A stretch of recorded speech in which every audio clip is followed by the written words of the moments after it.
We're awaiting reaction from the White House now after a U.S. official confirming that the son of Osama bin Laden is dead. Good morning, everybody. As we follow this story today, I'm Bill Hemmer live here in New York, and a good day to you at home. And Sandra, good morning. Good morning to you, Bill. Good morning, everyone. I'm Sandra Smith. Hamza bin Laden was seen as the heir apparent of al-Qaeda, the terror group his father founded. President Trump refusing to comment yesterday on reports of bin Laden's death, but we are told the U.S. did play a role. Let's go to the Pentagon now. Lucas Tomlinson tracking this carefully and closely. Lucas, what can we report? Good morning there. Good morning, Bill. Hamza bin Laden will not be seeking revenge for his father's death because he's now dead. That's according to a U.S. official 5 months after the U.S. placed a $1 million bounty on his head. Details of Hamza's death remain a mystery. At the White House, John Roberts asked the president to comment. Do you have any intelligence that bin Laden's son has been killed? I don't want to comment on it. I don't want to comment on that. Thank you very much, everybody. Thank you. Hamza threatened retribution after Navy SEALs killed his father, Osama bin Laden, in Pakistan in 2011. U.S. intelligence agencies viewed Hamza as an emerging leader of al-Qaeda in Kenya. A video of Hamza's wedding was found in Osama bin Laden's compound by the SEALs during the raid. The CIA released the video 2 years ago. Other details show bin Laden was grooming his son to replace him as leader of al-Qaeda. Navy SEALs also killed another son, Khalid, that night, in addition to his father. The CIA continues to hunt down the current leader of al-Qaeda, Ayman al-Zawahiri. The State Department has a $25 million reward for his head. And the CIA and U.S. Special Operations Forces have decimated al-Qaeda over the past 18 years. Bill? More to come on this as we get developments. Thanks, Lucas Tomlinson from the Pentagon this morning. And in a matter of hours, President Trump will be heading down to the battleground state of Ohio for a big campaign rally just 1 day after the second round of Democratic debates. The parties divide on full display again last night as former Vice President Joe Biden spent a lot of time fending off attacks from all sides. It's going to be 10 years of a transition. There will be a public plan under my plan for Medicare and a private plan. Anytime someone tells you you're going to get something good in 10 years, you should wonder why it takes 10 years. What did you mean when you said when a woman works outside the home, it's resulting in, quote, the deterioration of family? Either you don't believe it today, or what did you mean when you said it then? I came up with the It's On Us proposal to see to it that women were treated more decently on college campuses. You came to Syracuse University with me and said it was wonderful. I'm passionate about the concern, making sure women are treated equally. I don't know what's happened except that you're now running for president. If you want to compare records, and frankly, I'm shocked that you do, I am happy to do that. Why did you announce on the first day a zero-tolerance policy of stop and frisk and hire Rudy Giuliani's guy in 2007 when I was trying to get rid of the crack cocaine? Mr. Vice President, there's a saying in my community, you're dipping into the Kool-Aid and you don't even know the flavor. You need to... Peter Ducey is live from Detroit, where that all went down last night. Hey, Peter, good morning. Good morning, Sandra. For a lot of the debate last night, Joe Biden was listening to candidates who support Medicare for all and hearing them talk about no copays and no deductibles and no premiums. And he was warning others on the stage, like Kamala Harris and Bill de Blasio. He thinks that's too expensive and it's too good to be true. I don't know what math you do in New York. I don't know what math you do in California, but I tell you, that's a lot of money, and there will be a deductible. The deductible will be out of your paycheck because that's what will be required. Kamala Harris, who supports transitioning to a version of Medicare for all, brought numbers of her own, though, accusing Biden of drafting a health care policy that could leave 10 million Americans uninsured. In 2019 in America, for a Democrat to be running for president with a plan that does not cover everyone, I think is without excuse. Harris was on her heels later, defending her time as a prosecutor and California's attorney general, and the candidate who had been reading the most about her record, Tulsi Gabbard. She put over 1,500 people in jail for marijuana violations and then laughed about it when she was asked if she ever smoked marijuana. As the elected Attorney General of California, I did the work of significantly reforming the criminal justice system of a state of 40 million people. There was stage-wide agreement that too many illegal immigrants are being deported, a trend that started during the Obama administration. So Bill de Blasio was wondering why Joe Biden didn't tell his old boss to stop deporting so many people. Did you say those deportations were a good idea? Or did you go to the president and say, this is a mistake, we shouldn't do it? Which one? I was vice president. I am not the president. I keep my recommendation to him in private. Unlike you, I expect you would go ahead and say whatever was said privately with him. You invoke President Obama more than anybody in this campaign. You can't do it when it's convenient and then dodge it when it's not. After last night, Democratic primary voters have a clearer choice than they did before the debate started. A candidate representing the Obama era, like Joe Biden, or a candidate representing the post-Obama era, basically everybody else.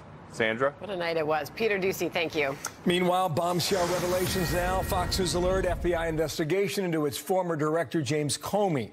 We're now learning that agents went to Mr. Comey's house to collect a secret memo as evidence. All that happening nearly a month after he was fired by President Trump. The president of Judicial Watch, Tom Fitton, that's the organization that obtained the documents, lays it out the following way. Comey took the FBI files he had on President Trump, kept them at his home, which was illegal. He leaked them to the New York Times to get a special counsel. Now we know for the first time the FBI was investigating his creation and handling of these memos, and it's a month after he's fired. They show up at his house, they're interviewing him, and he says, well, I have these memos. You want them? Come on, guys. Jason Chaffetz now, former Utah congressman, Fox News contributor. Jason, good morning to you. Have they, he's also got a new book coming up. It's called Power Grab, too. Looking forward to seeing that. Have they caught him red-handed? Thank you. Yeah, I mean, Director Comey was so self-righteous in telling the world that, you know, he didn't leak, he didn't do sneaky things, and that he knew the law better than anybody else. But when the FBI goes to your home and gets memos that reveal evidently, we have to see if this is true, but confidential and classified information. I mean, one of the allegations in there, Bill, is that there were code names and the real names of people that were informants for the FBI. You can't just take that information and put it into your own personal, have it personally. You just can't do that. And how ironic, because that was the allegation against Hillary Clinton, that there was classified information in a non-classified setting. That's why the Inspector General for the intelligence community made the recommendation to the Department of Justice to pursue an investigation of her. Well, if you follow Fitton's logic, the moves that Comey made is what led to the creation of Bob Mueller in the first place, correct? Oh, yeah. Oh, yeah. I mean, he's admitted this. Again, remember, we now know that Comey knew that the FBI had come and taken this information. But that is, by its very definition, very sneaky in the way he did it. But he also, you can't take classified information. I had a personal conversation, Bill, with Director Comey, where he explained to me, you can't read classified information and then summarize it in your own language and put it in a place that's not secure. You can't do that. He told you. But that's evidently what the director did. Absolutely, directly. I had a one-on-one conversation with him. We talked directly about that. He explained to me you cannot summarize classified information, put it in your own handwriting, and then hold on to it personally. That's why he was pursuing Hillary Clinton. But it appears that he did the very same thing himself. Okay, let's see where this goes. More coming up on that. Meanwhile, did you watch last night? I assume you did. Doug Schoen at FoxNews.com summarizes it this way. Despite Biden's strong performance and solid frontrunner status, it is clear that the party has seismically shifted away from the centrist Democratic Party of the 1990s, making his path to the nomination far from certain. Take Biden out of it. What about the seismic shift that Americans have watched this week? How do you see that? I see that personified in Bernie Sanders. He's a self-described Democratic socialist. He's not even a registered Democrat. He was the outlier 4 years ago, and now he's the standard bearer. He's trading and painting a picture of America that is so foreign to every American out there, I don't think they can digest what is coming at them, because everything is going to be free. It is the classic Big government, more spending. It is a liberal, I mean, it's just a liberal dream that everything is free and that there's more big government. But I don't hear the American people asking for that. Yeah, Karl Rove writes this: Democrats' big ideas may re-elect Trump. And he makes the point from Medicare for all to the Green New Deal, candidates work hard to repel swing voters. Those swing voters in the middle of the country, how do they react to that, do you believe, for that free stuff that you just referred to? Well, and I would add to that their radical ideas on open borders, on immigration. Look, they have fought against law enforcement, everybody from ICE to Border Patrol. That is not a winning formula to try to fight against law enforcement in this country. And I think Donald Trump is in a better position politically than he's ever been, because on the big major ideas, these people are trying to take us off a cliff that's unrecognizable at the same time that the economy's doing well and people are feeling better about their pocketbooks and their lives and their opportunities ahead. Well, nice to see you, Jason. A lot of reactions to this rather throughout the day here. Have a great day. Thank you, Jason. A bit later this hour, brand new reaction from the Trump team about last night and the night before that. We'll talk to 2020 Press Secretary Kayleigh McEnany, who will be our guest shortly coming up here. We'll put a lot of these questions to her and see where we go. She's got a lot to say on that. Yes. All right, we look forward to that. Meanwhile, into this. We consider Javad Zarif, the foreign minister, an illegitimate spokesman for Iran. It is a state sponsor of terrorism. It is the world's central banker of terrorism, biggest financer, biggest armor, without any question. That was White House National Security Advisor John Bolton last night, doubling down on the White House move to directly target Iran's foreign minister in the latest round of sanctions, how Tehran is now responding. Plus, there's this. We are making it a felony if you menace a New York City police officer, assault a New York City police officer with water, any type of liquid, because you never know what it is. Those are lawmakers supporting the NYPD, a series of incidents where police officers were doused with water. One of those lawmakers, as well as the police union, will join us later this hour and talk about what they plan to do next. And a Republican senator saying Robert Mueller overplayed his hand by trying to scare people into ratting out the president in the Russia investigation. Ken called Baltimore a crime and rat-infested city. He has now tweeted out an old video of the oversight chairman using similar language to describe areas of his community back in 1999. This morning, I left my community of Baltimore, a drug-infested area, where a lot of the drugs that we're talking about today have already taken the lives of so many children. The same children that I watched 14 or 15 years ago as they grew up, now walking around like zombies. A lot more coming up on this with Maryland Governor Larry Hogan. He will be joining us live at 11:30 a.m. in his first national TV interview since the battle over Baltimore began. This what happened with Mueller. They tried to scare people into ratting on Trump. It didn't work. They were overcharged. And I hope some of these people will have their case revisited. Senator Lindsey Graham there telling Sean Hannity last night Mueller tried using scare tactics on witnesses. All this is that DNC lawsuit against the Trump campaign has been dismissed. Want to bring in the former independent counsel, Fox News contributor Ken Starr. Sir, good morning to you and welcome back to our program here. Graham's saying the worst thing you can do is overcharge somebody, because once you do that, the rest of the case begins to fall apart. What do you think about what he was laying out with Sean there, sir? Yeah, well, he's a great senator. He's a great lawyer. I would just offer a friendly amendment. The worst thing you can choose to do is to charge an innocent person. But overcharging it sounds sort of the same thing, right? But you think the person has done something wrong, but then you overcharge to put pressure on them. And so, yeah, it's a very very unethical practice to engage in this kind of conduct. And that's why, Bill, we have an inspector general to look into these kinds of charges. And of course, we're looking forward to that report. So it's a very serious matter. Well, you got an inspector general, you got a federal prosecutors too. The inspector general looks at the inside workings of the government. The prosecutor looks at all of it, those who are no longer in government included. We'll see where that goes. Here's the tweet from the White House. The president says, such a great victory in court yesterday on the Russian hoax, he writes. The greatest political scam in the history of our country, treason. Hopefully the attorney general, as you say, sir, the U.S. and all those working with him will find out in great tale what happened never again. You think, take this in the totality. You think about the collusion story collapse thus far. You think about the Michael Cohen prosecution that folded about 2 weeks ago that had to do with the payments of Stormy Daniels, et cetera. And you think about the DNC lawsuit involving WikiLeaks that was dismissed by a judge appointed by Bill Clinton just this week. And so you have a string of court cases that have been run through the legal system that have hit dead ends. What does that tell you from a legal perspective about maybe what comes next or not? Right. I think what comes next is the revelation of the truth, how it all began. So much of this is going, Bill, to how did this get started? Let's go to Genesis chapter 1.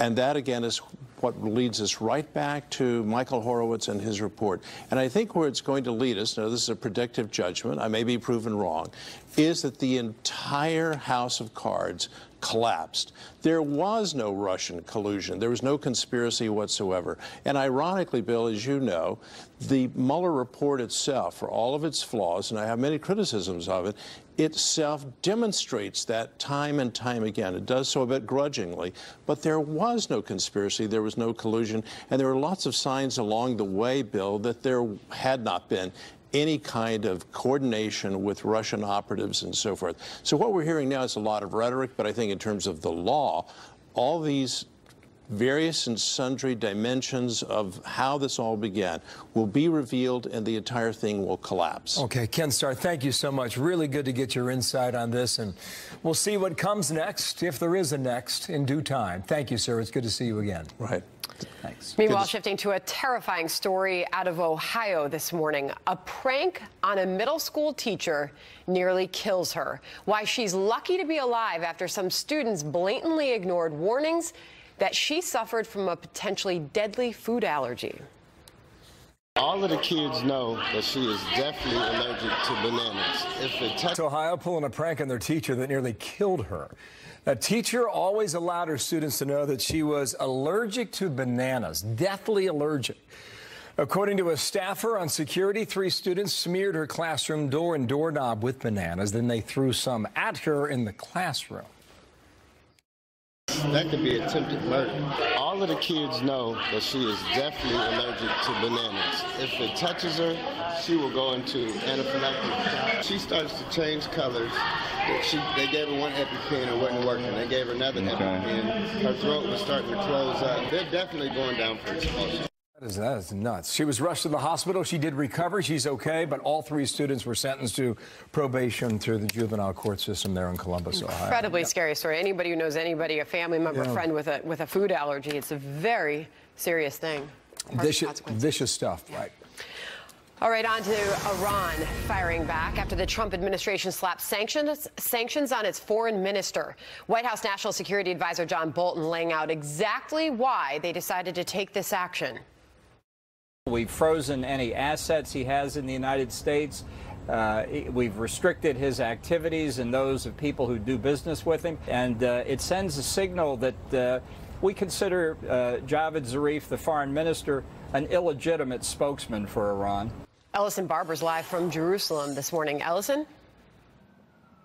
Sandra, you can imagine Iran is not happy about these sanctions. The Revolutionary Guard called them ridiculous, illegal, and unwise. The target, Iranian Foreign Minister Mohammad Javad Zarif, says that the sanctions have no effect on him or his family. He says he has no property or interest outside of Iran. But Zarif thanked the U.S. for, quote, considering me such a huge threat to your agenda. Both Zarif and Iran's President Hassan Rouhani seem to be mocking the U.S., suggesting the sanctions show the Trump administration is afraid. At the same time, they are lambasting them. Here's President Rouhani. They are resorting to childish behavior, regardless of what interpretation one makes.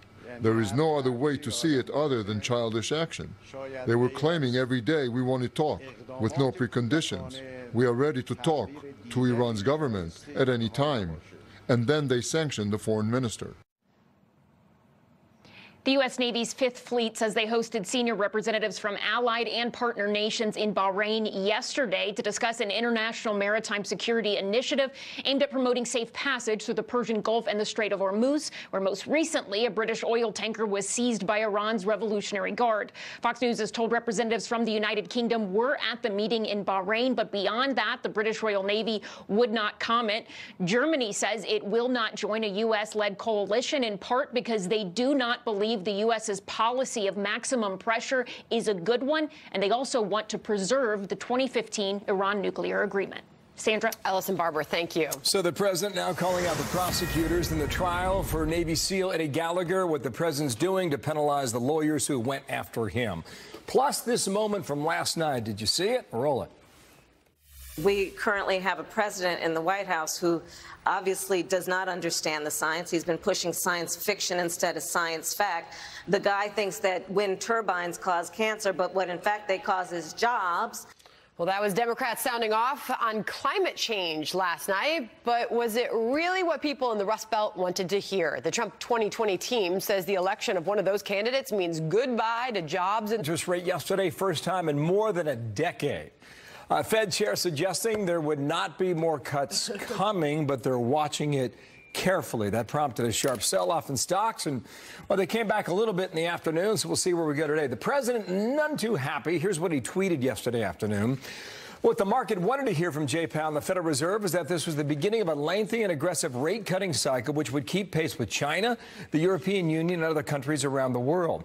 As usual, Powell let us down, but at least he is ending quantitative tightening, which should not have started in the first place. No inflation.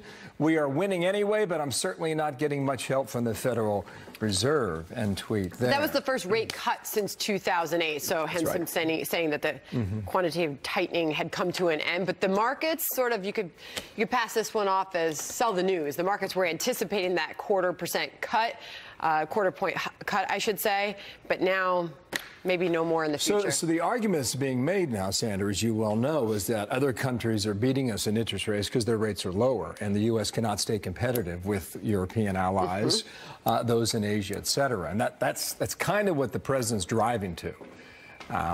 You can debate whether or not that's the fair direction for our economy. Markets are still going strong, though. We're still at record numbers for the stock market. Yeah. Earnings up 5.7% from a year ago. Yeah. Jobs are good. And the market is rebounding this morning. It's up out of the gate, first couple minutes of trading. We'll keep watching it for you. Hear whether you tried to stop them or not, using your power, your influence in the White House. Did you think it was a good idea, or do you think it was something that needed to be stopped? The president came along, and he's the guy that came up with the idea. If you want to be president of the United States, you need to be able to answer the tough questions. Did you say those deportations were a good idea, or did you go to the president and say, this is a mistake, we shouldn't do it? Which one? I was vice president. I am not the president. I keep my recommendation to him in private. Mr. Vice President, you can't have it both ways. You invoke President Obama more than anybody in this campaign. You can't do it when it's convenient. Former Vice President Joe Biden pressed hard on immigration last night, several occasions, as some of his rivals called on him to answer for deportations under the Obama administration. Biden defending President Obama and said to compare him to President Trump on the issue is absolutely bizarre. Joining us now, Kayleigh McEnany, press secretary for the Trump 2020 campaign. Really something, Kayleigh, good morning, to see a stage full of Democrats turning one of Joe Biden's biggest strengths, former President Barack Obama, against him on multiple occasions on that stage last night. Yeah, on multiple occasions, and you saw Joe Biden having to do some fancy political footwork there, dancing around President Obama's reputation while staking out ground in the far left. Because notably, at the very top of that soundbite, he was asked by the moderator, would you continue President Obama's policies of deporting violent criminals, tens of thousands of which Obama deported? And Joe Biden said, absolutely not. So this is a guy who doesn't want to deport violent criminals. This is a guy who wants to give taxpayer-funded health care to illegal immigrants, but at the same time wants to dance around and cozy up to President Obama. So really interesting ground he was staking out there. After these 2 nights of debates, Kayleigh, who does the Trump campaign see has the best chances of becoming the candidate to go up against Donald Trump in a general election? Well, just prior to these debates, President Trump said it looks like Sleepy Joe is ahead. We certainly would take him on as a competitor, willingly so. This is someone who has far-left policies. He's not among the 1%ers, and by that I mean those who are statistically insignificant, irrelevant, but yet are moderate, like Tim Ryan and Steve Bullock. He's not in that crowd. This is someone who I noted, taxpayer-funded for health care for illegal immigrants. He wants to crowd out private insurance with a public option.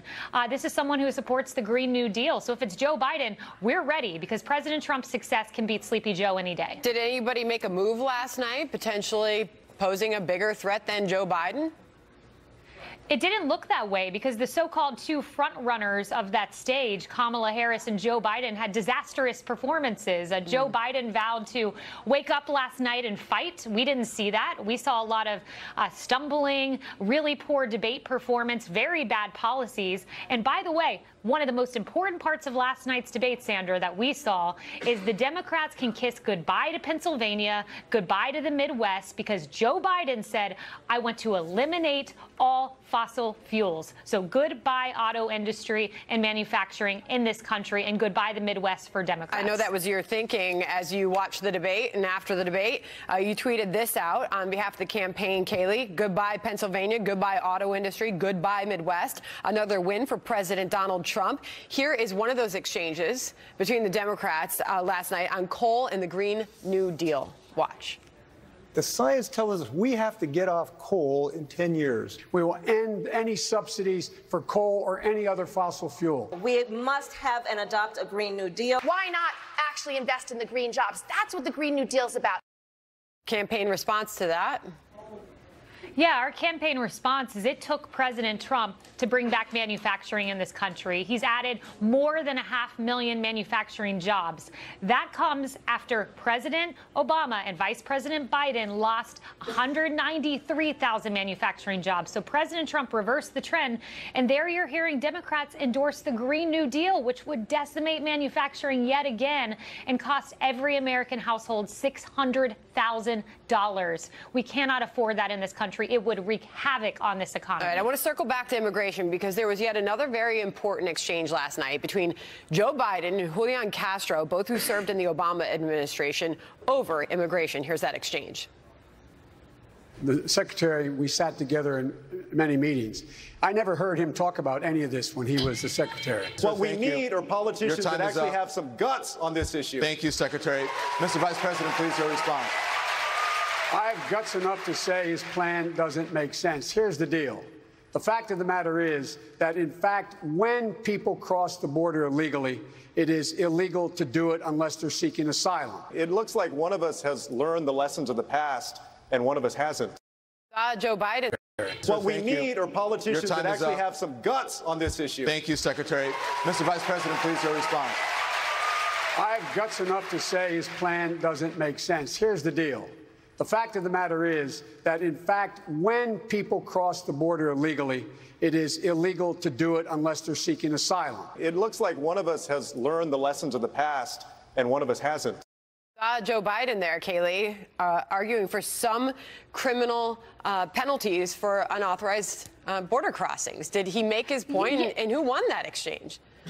Well, he didn't make that point, and here's why. So Joe Biden says he still wants it to be a crime to cross the border, but literally moments before that, he said he would absolutely end Obama's deportation policy. So if it's a crime to cross the border, but you don't want to deport the criminals who have crossed this border and remove them from the United States, you are an open borders advocate, just like your peers who want to decriminalize. So Joe Biden cannot escape this far-left label. He's trying desperately to preserve the centrist lane, but there's no centrist lane in the Democrat primary, and we will point that out in a general election. You mentioned Ohio. The president heads there for another campaign rally tonight. What should we expect to hear from the president, Kayleigh? Yeah, that's right. I'll be heading out to Ohio to meet the president there in just a bit. And we're going to hear about the soaring economy. I mean, you've got a vision between job production with the USMCA, which would revive this country economically, protect our union workers. And then you have the Green New Deal, which would devastate the country. So you're going to hear from the president tonight about the economy, the great successes we've had, and how they're all reversible should one of the crazies that we saw last night take over. Trump 2020 Press Secretary Kayleigh McEnany, thank you. Thank you. 21 before the hour. Is this a key piece of evidence now in the case of a missing mother of 5? Details on a bombshell new report today out of Connecticut. Coming up. Plus, police unions and lawmakers making a new push for accountability as more officers have been doused with water on the streets of New York City. Next, we'll get both sides to react, from the NYPD to one of the lawmakers pushing for that change. Says you don't dump a bucket of anything on a police officer. How dare you? Shirt they suspect Connecticut mother Jennifer Dulos was wearing on the day that she disappeared more than 2 months ago. The Hartford Courant is reporting that officers found the shirt in a trash bin, along with sponges and mops that also contained traces of blood. Authorities have charged Dulos' estranged husband and his girlfriend with tampering with evidence. The street is uneasy, and the street is turning against New York City police officers. We now have individuals literally drenching on-duty police officers with buckets of water during routine patrols.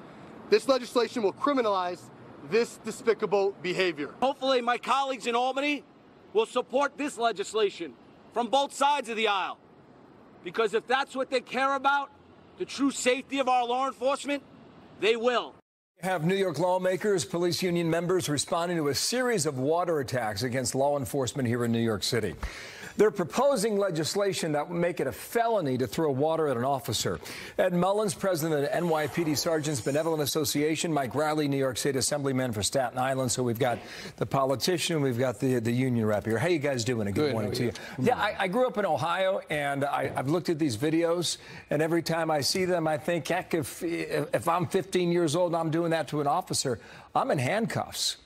Why is that not the case here? Well, you don't have Mayor de Blasio in Ohio. You don't have Police Commissioner O'Neill in Ohio. You don't have the Pantaleo effect that has now crippled the NYPD. Pantaleo is the officer who was connected to the Eric Garner. Tied the hands, correct. It's tied the hands of NYPD and pretty much law enforcement. We had a sergeant that was involved in a shooting, disciplined, indicted for murder. So there's a mixed message that's occurring right out there in the field to police officers. You know, we hear them say, we want enforcement, keep doing what you're doing, but they don't back the members of the NYPD, and cops are now sitting back saying, so now the case is the push for a felony. How much of a difference would that make, and would it pass in Albany, sir? Well, we're going to do the best we can. Listen, as a former lieutenant in the New York City Police Department, I know exactly what the officers are feeling on the street. I know the burden they have on their shoulders. Unfortunately, this stems where we are today because of all that Ed mentioned before. It's the rhetoric that's coming out. The rhetoric is just outrageous. Well, he mentioned the mayor. The mayor chose to be, he can't be everywhere at once, as you well know, and this is a big city, but he chose to be in Detroit. How much of this is his responsibility, sir? Well, honestly, over the last several years, he's been an absentee landlord for the city. And that's the sheer reality of it. Mayor de Blasio was elected to lead a city, not lead a movement. And that's what he's doing. And the problem is, all this coming out of City Hall, not only from him, but members of the New York City Council, members from the state legislature, you know, everything that they're doing is actually making police officer jobs harder. You know, we talk about the Pantaleo effect that Mr. Mullins mentioned. That's a true thing, because you know what? When you don't have the leadership backing you up, you actually are hesitant. Let me come back to his case in a moment here, but when you think arrests have been made in the last few days, so they're now taking action. Is this a difficult job? Arrests have been made, but think about this. Over the weekend, we had 12 people shot in Brownsville. 2 individuals walk amongst 100 cops. They felt that emboldened to walk with guns to go shoot 12 people. So why is that? Why do we have 5 separate incidents of water being thrown at cops and no action taken? Well, why do you think that is? Well, it's the stand-down effect. It's the Pantaleo effect. It's the indecisiveness that's being lingering throughout the department because we don't have the backing from Commissioner O'Neill and we don't have the backing of Mayor de Blasio. De Blasio is out on every campaign touting how great crime is down in the city of New York. But in the same breath, he's saying... Well, he's looking for the next job, and that's quite clear with his he's never going to be president. We'll see how far he gets in his candidacy. You mentioned Pantaleo. Last night, this came up at the debate. A few protesters were in the crowd. They were telling Mayor de Blasio to fire Pantaleo. Will he keep his job here in New York? I have no idea where O'Neill's going to go. I don't know if O'Neill knows where he's going to go. But, you know, for all the people that are yelling to fire him, and especially the candidates on stage last night, I'm willing to bet not one of them's ever been in a chokehold, not one of them's ever been trained to do a chokehold. For them to say that without having expertise, knowledge on it, they're pretty much incorrect. The chokehold relates to Eric Garner from Staten Island. Correct, which in turn goes to Pantaleo. He was being arrested for selling fake cigarettes, I do believe, Correct. or cigarettes under the market. What do you think should happen to Officer Pantaleo then? You know, it's a tough thing when you're on the police department and you're on patrol. You know, police work sometimes is not a pretty sight. It's tragic that Mr. Garner lost his life, but in no way do I think that Officer Pantaleo went out there with that intention. Let's put this into perspective. There's a patrol guide, right? The patrol guide is a guide. It means that not everything, it's just a guide, exactly what it says. Not everything conforms to what's supposed to be in there on the street. Sometimes things factor in that weren't anticipated. Now, I want to present you with this. The chokehold prohibited in the patrol guide. Yes, an intentional chokehold. It's also, if someone has a vehicle and they don't have a firearm, but they're driving that vehicle at you, you're standing on 6th Avenue, and they're intentionally ready to drive that car into you, to run you down and kill you. I'm a patrol officer on 6th Avenue on foot. I see it. Would you want me to shoot at that vehicle to stop them from hitting you? You would, right? Well, guess what? I would be violating the patrol guide. So think about that. Yeah, just I because the point it's a you're guide. making. It has a trickle-down or even a trickle-up effect on the police who are patrolling the city. Yeah. Last comment on that, sir, as you create the argument you're making, a buffer between the police and the citizens they are hired to protect. Well, it really comes down to policy, and it comes down to what should have been established day one when this incident occurred, where Commissioner Bratton and his chiefs should have came right out and explained what the policies were of the department and what, in fact, was a chokehold. Do you think this is unique to New York, or do you see it elsewhere? Oh, I think this particular case is clearly unique to New York. What I do know is they had a very similar case. The overall theme you're trying to express. Right. I think it's elsewhere also. But elsewhere also, they had a case like this in Las Vegas. In fact, the NYPD sent someone to Las Vegas to talk to experts on chokeholds. They were told it wasn't a chokehold. They didn't like what they heard, and they packed up and they left. So it's political here in New York.